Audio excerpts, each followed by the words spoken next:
నమస్తే, welcome to social post. నేను విష్ణు. ప్రస్తుతం నాతో పాటు senior chartered accountant from UAE Uchchidi Balaram Reddy గారు ఉన్నారు. సార్తో మాట్లాడదాం. సార్ నమస్తే. సార్ నమస్తే విష్ణు గారు. Sir welcome to social post. Thank you అండి. సో బలరాం రెడ్డి గారు, ఈ మధ్య దుబాయ్కి సంబంధించిన వార్తలు భారతదేశంలో బాగా ఎక్కువైపోతున్నాయి. రీసెంట్గా దుబాయ్కి సంబంధించిన గోల్డెన్ వీసాకి సంబంధించిన వార్తలు ఎంత పెద్ద బజ్ క్రియేట్ చేశాయో చూసాము. దాని గురించి మనం కూడా మాట్లాడుకున్నాం రీసెంట్ జస్ట్ ఒక 1 month బ్యాక్. అవును, కరెక్ట్. అండ్ ఇప్పుడు ఇంకొక వార్త ఏంటంటే, భారతదేశంలో ఉండే పెద్ద పెద్ద ధనికులు, అపర కుబేరులు, సంపన్నులు, శ్రీమంతులంతా కూడా దుబాయ్కి వెళ్ళిపోవడానికి సిద్ధంగా ఉన్నారంటూ కూడా లేటెస్ట్ న్యూస్ అక్కడ వచ్చింది. ఆల్మోస్ట్ ఈ ఒక్క సంవత్సరం 2025లోనే 9,800 మంది భారతీయులు యూఏఈ వెళ్ళడానికి సిద్ధంగా ఉన్నారంటూ కూడా మనకి వార్తా కథనాలు వస్తున్నాయి. ఎందుకంటారు ఇంత పెద్ద ఎత్తున అందరూ దుబాయ్ వెళ్ళిపోదాం అనుకుంటున్నారు? అండ్ ఒక్కసారి మనం ఒక 50-60 years వెనక్కి వెళ్తే, అప్పట్లో 1960లు 70ల్లో అంటే భారతదేశంలో అప్పట్లో వైద్యశాస్త్రంలో బాగా చదువుకున్న వాళ్ళు, తర్వాత పెద్ద పెద్ద లాయర్ చదువుకున్న వాళ్ళు, ఇంజనీర్లు, వీళ్ళంతా కూడా అప్పట్లో ఎక్కువగా కూడా అమెరికాకి, ఇంగ్లాండ్కి ఎక్కువ వెళ్ళేవాళ్ళు. తర్వాత 1990వ దశకం వచ్చాక మన భారతదేశం నుంచి ఎక్కువగా కూడా చాలామంది గల్ఫ్ కంట్రీస్కి వెళ్ళేవాళ్ళు. కన్స్ట్రక్షన్ వర్క్కి సంబంధించి, లేబర్ వర్క్కి సంబంధించి, ఇంకెక్కడైనా ఇళ్లలో ఏదైనా పని చేసుకోవడానికి అప్పట్లో ఎక్కువ వెళ్ళేవాళ్ళు. బట్ ఒక్కసారి సీన్ కట్ చేస్తే ఇప్పుడు 2025 పరిస్థితి ఏంటంటే, భారతదేశం నుంచి పెద్ద పెద్ద సంపన్నులు ఇవాళ అటు దుబాయ్ వెళ్ళడానికి, అమెరికా వెళ్ళడానికి, లండన్ వెళ్ళడానికి, అండ్ కెనడా వెళ్ళడానికి, పోర్చుగల్ వెళ్ళడానికి, న్యూజిలాండ్ వెళ్ళడానికి సిద్ధంగా ఉన్నారు. పెద్ద పెద్ద కోటీశ్వర్లంతా కూడా. ఎందుకంటారు అందరూ మనసు మార్చుకొని భారతదేశం నుంచి బయట దేశాలకు వెళ్ళిపోతున్నారు? ఆయా దేశాలు ఎందుకు మన భారతీయులను ఇంత పెద్ద ఎత్తున రెడ్ కార్పెట్ వేసి స్వాగతిస్తున్నాయంటారు? అక్కడున్న మెయిన్ అట్రాక్షన్స్ ఏంటి అసలు? ఐ థింక్ మీరు చాలా విషయాలు కవర్ చేశారండి. చాలామంది భారతీయులు, అందులో HNIs, హై నెట్వర్త్ ఇండివిజువల్స్, ఈ మధ్య ఎక్కువ బయటకు వెళ్తున్నారు. అందులో ఎక్కువగా అట్రాక్ట్ చేసే కంట్రీ ఏదంటే UAE is one of the most attractive country to many of the HNIs to live there. So యూఏఈలో మెయిన్గా దుబాయ్లో ఎక్కువ మంది స్థిరపడడానికి ఇష్టపడుతున్నారు. దానికి చాలా రీజన్స్ ఉన్నాయి. ఒక సైడ్ ఏంటంటే, మనకి ఇండియాలో ఉన్న డిసడ్వాంటేజెస్ ఏంటి, అదే రకంగా దుబాయ్ కానీ మిగతా కంట్రీస్లో ఉన్న అడ్వాంటేజెస్ ఏంటి అన్నది చూసుకుంటే మనకు దానికి సొల్యూషన్ దొరుకుతుంది, ఆన్సర్ దొరుకుతుంది. ఇంకొకటి ఏంటంటే, అట్ ద సేమ్ టైం భారతదేశం చాలా డెవలప్డ్ కంట్రీ లాగా ఉంది కాబట్టి, one of the largest economies కాబట్టి, ఈవెన్ ఇండివిజువల్స్ కూడా చాలామంది they are getting lot of wealth. చాలా ధనవంతులు పెరిగిపోతున్నారు మన ఇండియాలో కూడా. సో ఆబ్వియస్లీ పెరుగుతున్నప్పుడు చాలామంది ఇక్కడ ఉండొచ్చు, ఇంకొంతమంది బయటకు వెళ్ళడానికి ప్రిఫర్ చేస్తుంటారు వాళ్ళ ప్రయారిటీస్ని బట్టి. So one of the main reason ఏంటంటే, ఈ ధనవంతులు బయటకు వెళ్ళడానికి కారణము ట్యాక్సెస్. సో ఏ కంట్రీ రన్ అవ్వాలన్నా కానీ ట్యాక్సెస్ అనేది చాలా ముఖ్యము. బట్ ఇండివిజువల్స్ ప్రకారంగా చూసుకుంటే, నీ యొక్క సంపద పెరిగిన కొద్దీ నీ యొక్క ట్యాక్స్ బర్డెన్ కూడా పెరుగుతూ ఉంది. మనం సంపాదించే కొద్దీ ట్యాక్స్లు కూడా ఎక్కువ కట్టాలి గవర్నమెంట్కి. కరెక్ట్. అంత పెద్ద మొత్తం కట్టడానికి ఆల్టర్నేటివ్ ఏమైనా ఉందా మనకి? వేరే ఏమైనా ప్లాన్ చేయొచ్చా? వాళ్ళ ఓన్ ప్లాన్ అయి ఉండొచ్చు, లేదా వేరే కన్సల్టెంట్స్ కానీ అడ్వైజర్స్ కానీ ఇచ్చిన ప్లాన్ ప్రకారం అయినా ఉండొచ్చు. So one of the main reason is taxes. So వాటిని అడ్రస్ చేయడానికి గురించి ఎక్కడైతే మనకు ట్యాక్సెస్ ఉండవు, లేదా ఎక్కడైతే ట్యాక్సెస్ తక్కువ ఉన్నాయో అట్లాంటి ప్లేసెస్ వెతికి అక్కడ స్థిరపడడానికి ప్లాన్ చేస్తున్నారు. సో అందులో one of the main country is UAE. ఒక్కసారి యూఏఈ గురించి డీటెయిల్గా మాట్లాడుకుందాం. అంటే ఏంటి అక్కడ ఉన్న కంఫర్ట్స్ ఏంటి, అక్కడ వాళ్ళు ఇస్తూ ఉన్న కంఫర్ట్స్ ఏంటి, ఇక్కడ మన వాళ్ళు మిస్ అవుతున్న కంఫర్ట్స్ ఏంటి, ఎస్పెషల్లీ ఇక్కడి నుంచి అక్కడికి వెళదాం అనుకున్న వాళ్ళు. సో ఏంటి అంటే మెయిన్ అట్రాక్టింగ్ ఐటమ్ ఏముంది అసలు అక్కడ? So as I mentioned, one of the main attracting point is taxes. Tax free. మన ఇండివిజువల్స్కి వచ్చే ఇన్కమ్ అంతా there is no tax on that. మీకు శాలరీ ఇన్కమ్ కానీ, బిజినెస్ ఇన్కమ్ కానీ, డివిడెండ్స్ కానీ, క్యాపిటల్ గెయిన్స్ కానీ, లేదా మీ ట్రేడింగ్ పైన వచ్చే ఇన్కమ్ కానీ, so whatever is the income, ఏ ఇన్కమ్ అయినప్పటికీ కూడా, ప్రాపర్టీ నుంచి వచ్చే ఇన్కమ్ అయినప్పటికీ కూడా, ఇండివిజువల్స్ చేతిలో there is no tax at all. Individual tax is zero. It is not there in UAE and Dubai. అది మెయిన్ పాయింట్. సెకండ్ థింగ్ ఏంటంటే లైఫ్ స్టైల్. అక్కడ ఉన్న ఇన్ఫ్రాస్ట్రక్చర్ కానీ, మిగతా ఫెసిలిటీస్ కానీ, గవర్నెన్స్ కానీ లైఫ్ స్టైల్ అనేది ఇంటర్నేషనల్ స్టాండర్డ్కి ఏమాత్రం తగ్గకుండా సేఫ్టీ వైజ్ కూడా అన్ని రకాలుగా సేఫ్టీ ఉండడం వల్ల family environment, family living standards కానీ, లివింగ్ కండిషన్స్ కానీ, లివింగ్ స్టైల్ కానీ అంతా హెచ్ఎండ్ఐస్కి చాలా అనుకూలంగా ఉంది. So one of the safest country on the globe అని చెప్పొచ్చు UAE. That is another reason why people are interested in moving. ఇంకా ఇండియన్స్కి చూస్తే కనుక ఇండియాకి యుఏఈ, దుబాయ్ అనేది around 3 hours journey by flight. So మనకి ఇండియాకి చాలా దగ్గరలో ఉన్న one of the safest and best country UAE. 3 గంటల్లో వెళ్ళిపోవచ్చు. మనం అనుకున్న నెక్స్ట్ హాఫ్ అన్ అవర్లో డిసైడ్ అవ్వచ్చు. అవి ఒక హాఫ్ డేలో మనము ఇండియాకి రావచ్చు. ఈవెన్ విత్ ఇన్ ఇండియా కూడా మనం ఒక ప్లేస్ నుంచి ఇంకో ప్లేస్కి వెళ్ళాలంటే కొన్నిసార్లు పడుతుంది 2 hours, 3 hours, 4 hours depending upon the distance. అదే టైంలో మనం బయట నుంచి ఇక్కడికి వస్తున్నాం. ఎగ్జాక్ట్లీ, మీరు ఒక మంచి పాయింట్ గుర్తు చేశారు. రీసెంట్గా దీనికి సంబంధించి 2 ఫ్రెండ్స్ ఎయిర్పోర్ట్కి వెళ్ళారంట. జస్ట్ ఒక ఫ్యూ డేస్ బ్యాక్ ఆ పోస్ట్ బాగా సోషల్ మీడియాలో బాగా వైరల్ అయింది, ఇన్స్టాగ్రామ్లో, తర్వాత ట్విట్టర్లో, ఫేస్బుక్లో. బెంగళూరులో అంట 2 ఫ్రెండ్స్ ఎయిర్పోర్ట్కి వెళ్ళారంట. ఒక ఫ్రెండ్ తనని దుబాయ్ ఫ్లైట్ ఎక్కించి ఇంటికి రిటర్న్, అంటే తను ఆ అమ్మాయిని ఫ్లైట్ ఎక్కించి పంపించేసి తను ఎయిర్పోర్ట్ నుంచి ఇంటికి వెళ్ళేటప్పటికే ఆ ఫ్రెండ్ దుబాయ్లో అక్కడ ఫ్లైట్ దిగేసి ఇంటికి వెళ్ళిపోయిందంట. అంటే ఇక్కడ ఇండియాలో ఎయిర్పోర్ట్ నుంచి ఇంటికి వెళ్ళడానికి 3 గంటలు పడుతుంది, ఇక్కడ నుంచి ఫ్లైట్లో అక్కడికి వెళ్ళడానికి 3 గంటలు పడుతుంది. దీనికి సంబంధించిన ఆ ట్వీట్ ఏదైతే ఉందో ఈ మధ్య బాగా ఇక్కడ వైరల్ అయింది సార్. అవును, కరెక్ట్. ఈవెన్ అక్కడ ఇప్పుడు ఒకటి ట్రావెల్ డిస్టెన్స్, ట్రావెల్ టైం, రెండోది అక్కడ నుంచి మనము ఎగ్జిట్ అయ్యి బయటకి ఇంటికి వెళ్ళే టైం కూడా చాలా తక్కువ, వెరీ లిమిటెడ్. సో అంటే that shows how what kind of infrastructure they have. So safe, one of the safest country and living standards కానీ, ఇన్ఫ్రాస్ట్రక్చర్ కానీ చాలా బెటర్గా ఉన్నాయి. ట్యాక్సెస్ ఏం లేవు, very close proximity to India. అక్కడ ఈవెన్ మనకు ఉండే పాపులేషన్ కానీ, ఆ జనాలు ఉండే లివింగ్ స్టైల్ కానీ అదంతా మనకి ఆల్మోస్ట్ ఇట్ ఈస్ లైక్ ఇండియాలో ఉన్నట్టుగానే అనిపిస్తుంది, but in a better place. ఒక అడ్వాన్స్డ్ కంట్రీలో, ఇండియా అడ్వాన్స్డ్ కంట్రీలో లాగా అనిపిస్తుంది మనకు అక్కడ ఉంటే. లాంగ్వేజ్ కానీ, సో హిందీ ఎక్కువగా మాట్లాడతారు అక్కడ. ఇంకో అడ్వాంటేజ్ ఏంటంటే అక్కడ లోకల్స్ ఓన్లీ 17 to 18%. మిగతా about 80% of the population is outsiders, బయట నుంచి వచ్చిన వాళ్ళే ఉంటారు.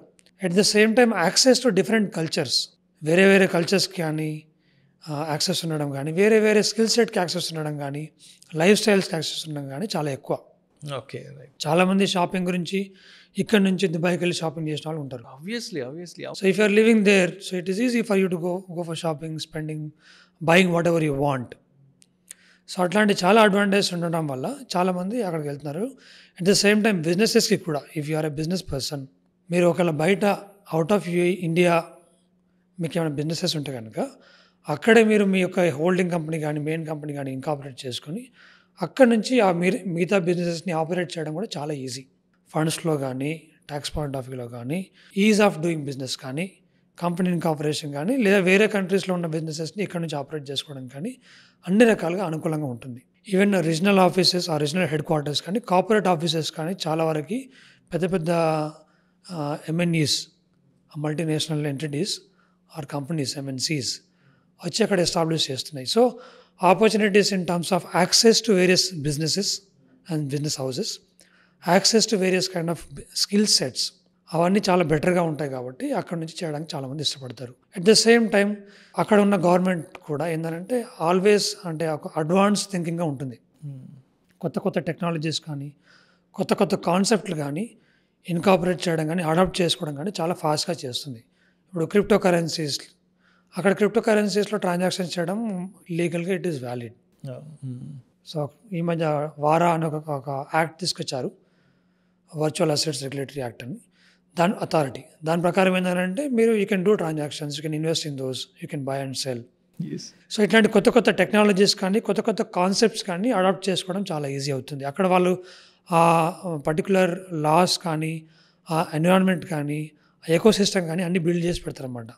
సో అంటే ఇండియా నుంచి దుబాయ్కి ఆ ఫిజిబిలిటీ, కంఫర్టబులిటీ ఎంత ఉంటుందంటే, మన హైదరాబాద్ నుంచి ప్రతిరోజు కొన్ని 100 టన్నుల బిర్యానీలు, హలీంలు కూడా ఇక్కడి నుంచి అక్కడికి ఫ్లైట్లో వెళ్ళిపోతాయంట. నేను చాలాసార్లు చదివాను కూడా. సో అంత యాక్సెస్, కంఫర్టబిలిటీ ఉంది మనకి. కరెక్టే. ఫుడ్ వైజ్ కూడా మన ఇండియాలో దొరికే ప్రతి ఫుడ్ అక్కడ దొరుకుతుంది మనకి. Yes. At the same time quality దొరుకుతుంది. ఎస్.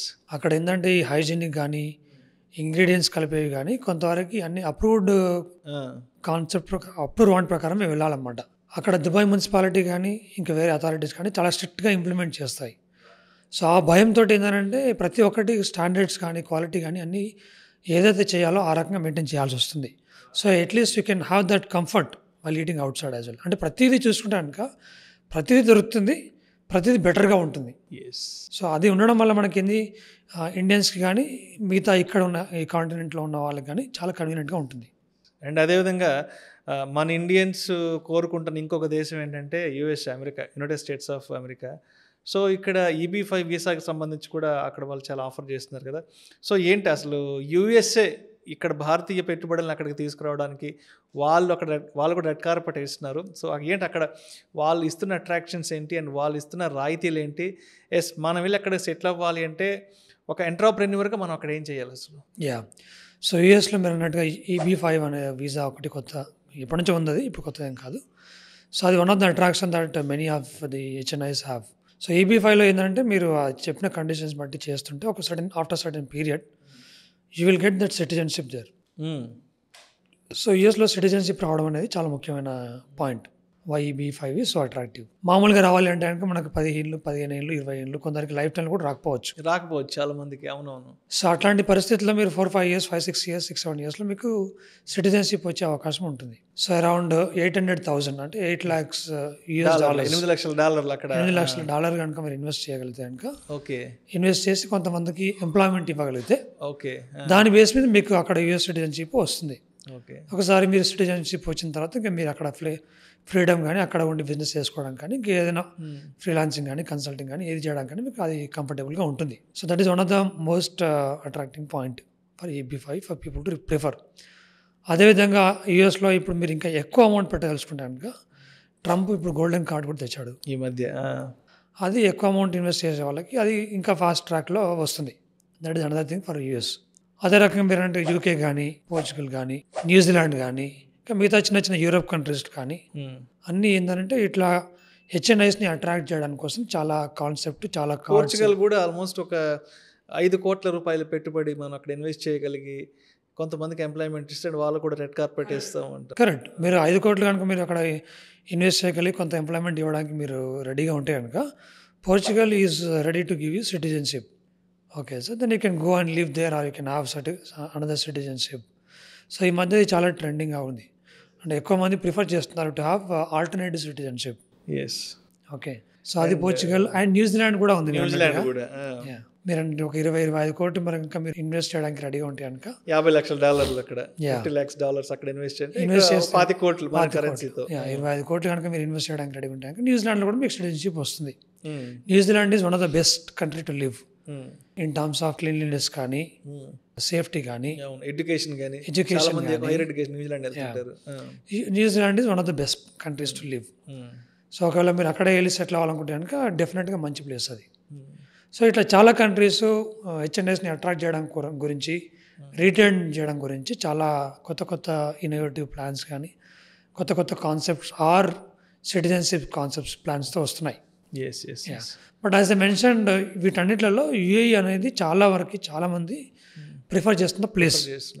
డాక్టర్స్ కానీ, ఇంజనీర్స్ కానీ, బిజినెస్ మెన్ కానీ, యా. సో చాలామంది they are comfortable to live there, they are planning to go and move there. Even Indians వేరే వేరే ప్లేసెస్లో ఉన్న వాళ్ళు కూడా, ఇప్పుడు UKలో ఉన్న వాళ్ళు కానీ, US లో ఉన్న వాళ్ళు కానీ, మిగతా కెనడాలో ఉన్న వాళ్ళు కానీ, now they are thinking about UAE. దుబాయ్లో ఒక ఇల్లు ఉండాలి, దుబాయ్లో ఉండాలి, దుబాయ్ సిటిజన్షిప్ లేదు. నాట్ ఓన్లీ ఫ్రమ్ ఇండియా, అదర్ కంట్రీస్లో ఉన్న అక్కడ HNIలు కూడా సో దుబాయ్లో ఇంకొక ప్రాపర్టీ ఉండాలని ఆలోచిస్తున్నారు. ఓకే, నేను చెప్పిన ఈ రీజన్స్ అన్నిటిలో వాటి బేస్ చేసుకొని చాలామంది they are interested in coming.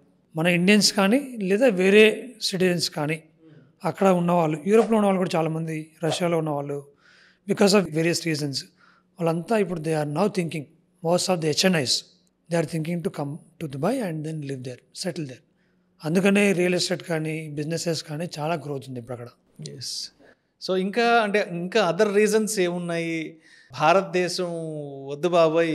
మేము ఈ దేశం విడిచి బయట దేశాలకు వెళ్ళిపోతాము అని ఇక్కడ ఉన్నటువంటి పెద్ద పెద్ద శ్రీమంతులు అనుకోవడానికి ఇంకా అదర్ రీజన్స్ ఏమున్నాయి? అంటే వాళ్ళిక్కడ అంటే వాళ్ళని ఇబ్బంది పెట్టే విషయాలు కానీ, లేదంటే వాళ్ళని చిరాకు పెట్టే విషయాలు ఇక్కడ మన దేశంలో ఏమున్నాయి అసలు? ఇక్కడ ఉన్న ఇబ్బందులు ఏంటి పర్టికులర్‌గా? సో మెయిన్గా అయితే ఈ టాక్సెస్ అయితే ఎలా ఉంది, దాంతోపాటు ఇక్కడ ఉన్న లివింగ్ స్టాండర్డ్స్ కండిషన్స్ కానీ, లేదా కొంతవరకు పొలిటికల్ సిస్టంలో ఉన్న ఇష్యూస్ వల్ల కానీ, ఒకవేళ మీరు ఏమన్నా మంచి బిజినెస్ చేశారు, మంచి డబ్బు సంపాదిస్తున్నారంటే you have risk from various organisations. కొంతమంది individuals, I'm not saying the political system as a whole, కొంతమంది పవర్లో ఉన్నవాళ్ళు కానీ, పవర్ ఉన్నవాళ్ళు కానీ, ఇంకా వేరే సిస్టంలో ఉన్నవాళ్ళు కానీ, పవర్ ఉన్నవాళ్ళు కానీ, సో వాళ్ళ నుంచి కొంతవరకు థ్రెట్ ఉండే అవకాశం ఉంది. అది కూడా కొంతవరకు హెచ్ఎన్ఎస్కి అంటే ఒకటేసారి మీరు సడన్గా ధనవంతులు అయిపోయారు. అప్పుడు మీ పక్కన వాళ్ళు కానీ, లేదంటే మీకు సంబంధించిన వాళ్ళు కానీ, మిమ్మల్ని రెగ్యులర్గా చూస్తున్న వాళ్ళు కానీ, ఎవరో ఒకరు ఏదో ఒక ఆలోచన రావచ్చు. ఐటీ రైట్స్ పంపించడం, ఐటీ రైట్స్ చేయించడం, లేదంటే ఇంకేదన్నా బెదిరింపులు, లేదంటే మా పార్టీకి ఒక 100 కోట్లు పొలిటికల్ ఫండింగ్ చేయండి, మీ దగ్గర డబ్బులు ఉన్నాయి కదా, మీరు ఒక 100 కోట్లు ఇస్తే మేము చేయాల్సిన తర్వాత మేము ఏదైనా చేస్తాము. సో ఇట్లాంటి various things. At the same time గవర్నమెంట్లో ఉన్న ప్రాసెస్ కూడా కొన్ని రూల్స్ ప్రకారము కొంత రెడ్ టేపిజం వల్ల కానీ, వాళ్ళు చేయాలనుకున్న బిజినెస్ చేయలేకపోవడం కానీ, లేదా రెడ్ టేపిజం వల్ల మనకి ఈ ఏవైతే వాళ్ళు కొత్త కొత్త ప్లాన్స్ కానీ, బిజినెసెస్ కానీ చేయాలనుకుంటున్నారో అవి చేయలేకపోవడం.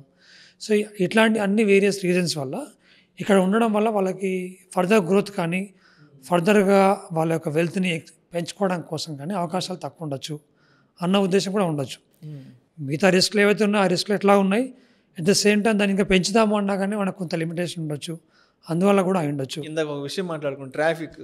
ఈ మధ్య ఎంత ట్రాఫిక్ ఎంత విపరీతం అయిపోయింది. ట్రాఫిక్ కూడా, పొల్యూషన్ ఒకటి, pollution, access to better facilities, మంచి ఫెసిలిటీస్, మంచి లైఫ్ స్టైల్, మంచి ఫుడ్, అన్నీ చాలా వరకు ఇట్లాంటి అన్నీ ఉండడం వల్ల కూడా అదైతే వేరే ప్లేస్కి వెళ్ళి ఉంటే కనుక మనకి ఇవన్నీ ఈ తలపులు లేకుండా ప్రశాంతంగా సంతోషంగా హ్యాపీగా ఉండొచ్చు కదా అన్న ఉద్దేశం కూడా. ఎస్పెషల్లీ మనం నవంబర్-డిసెంబర్ సీజన్లో చూస్తే ఢిల్లీలో పొల్యూషన్ అక్కడ ఏ స్థాయిలో ఉంటుందో చూస్తాం. అక్టోబర్ మంత్ ఎండ్, నవంబర్ నుంచి స్టార్ట్ అవుతుంది పొల్యూషన్. సో మేబీ ఇలాంటివి కూడా కొన్ని రీజన్స్. కరెక్ట్.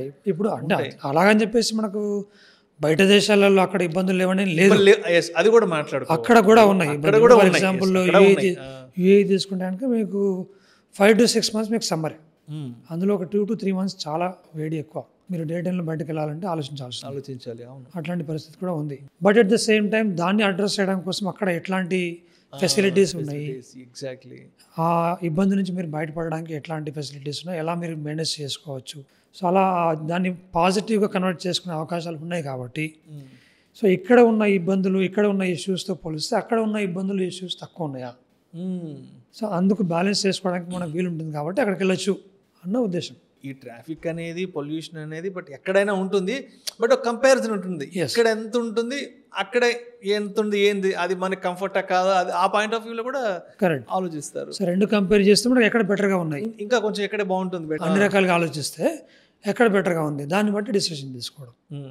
అంటే అది కూడా అంటే ఇండివిజువల్ యొక్క ఆబ్జెక్టివ్, ఇండివిజువల్ యొక్క వాళ్ళకున్న ఆలోచన విధానాన్ని బట్టి కూడా ఉంటుంది difference.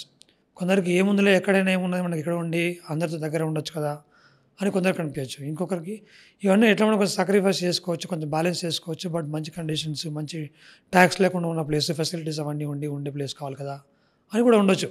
So it also depends upon the individuals preferences, మనకున్న ప్రిఫరెన్స్ని బట్టి కూడా. బట్ అంటే ఫస్ట్ రీజన్, బాగా ప్రథమంగా వినిపిస్తున్న రీజన్ ఏంటంటే ఈ ట్యాక్సేషన్తో చచ్చిపోతున్నారు sir. At the same time మీరు ఇప్పుడు కడుతున్న వాటికి మీకు వచ్చే బెనిఫిట్ ఏంటి? బెనిఫిట్స్ మనం సంవత్సరానికి గవర్నమెంట్ కింద ట్యాక్స్ కడుతున్నాం. గవర్నమెంట్ వైపు నుంచి మనకు వస్తున్న ఫెసిలిటీస్ ఏంటి, మనకి ఏం కంఫర్ట్స్ ఇస్తుందా, ఈ కంపారిజన్ కూడా ప్రతి ఒక్కరిలో ఎరేజ్ అవుతుంది సార్ ఈ రోజుల్లో. చాలా వరకు అది కూడా ఉంది. సో మనం ఇస్తున్న దానికి మనకు వచ్చే బెనిఫిట్ ఏంటి, మనకి మంచి రోడ్లు ఇస్తుంది, దానిలో ఉన్న transparency. Exactly. Of course benefits ఉంటాయి. బెనిఫిట్స్ ప్రతి ఒక్కటి మనకే రావచ్చు, రాకపోవచ్చు, మిగతా వాళ్ళకు కూడా ఉపయోగపడవచ్చు. But at the same time అది ఎంతవరకు ఎలా ఉపయోగపడుతుంది, మనం ఇచ్చేది ఎంత, దానికి అగెన్స్ట్గా ఎంతవరకు బెనిఫిట్ మిగతా వాళ్ళకి కానీ మనకు కానీ వస్తుంది. సో అందులో ఉన్న ట్రాన్స్పరెన్సీ ఎంత, అది ఎంత ట్రాన్స్పరెంట్గా ఉంది, అది క్లారిటీ లేకపోవడం వల్ల కూడా మనకు ఎందుకు ఇంత పే చేయాలి అన్న ఒక ఆలోచన కూడా వస్తుంది. Right sir. యా, అలాగా. సో మొత్తానికి ఏదైనా సరే ఇక్కడ మనం కడుతున్న ట్యాక్సులకి న్యాయం జరుగుతుందా లేదా, మనం కడుతున్న ట్యాక్సులకి సరిపడా కంఫర్ట్స్ ఫెసిలిటీస్ ఇక్కడ ప్రభుత్వాలు ఇస్తున్నాయా లేదా అన్న ఈ యొక్క సందేహంలో నుంచి, ఈ యొక్క ఆలోచనలో నుంచి భారతదేశంలో ఉన్న పెద్ద పెద్ద ప్రముఖులు, వ్యాపారవేత్తలు, వాణిజ్యవేత్తలు, సంపన్నులు, శ్రీమంతులంతా కూడా ఇవాళ బయట దేశాలకి వెళ్ళడానికి రెడీగా ఉన్నారు. Thank you sir. Thank you so much Bala Reddy గారు. సో ఎందుకు మన భారతదేశం నుంచి ఈ అపర కుబేరులంతా కూడా బయట దేశాలకు వెళ్ళిపోతున్నారు అనే అంశం గురించి చాలా చక్కగా మీ అనాలిసిస్ తెలియజేశారు. Thank you so much sir. Thank you very much అండి. Thank you.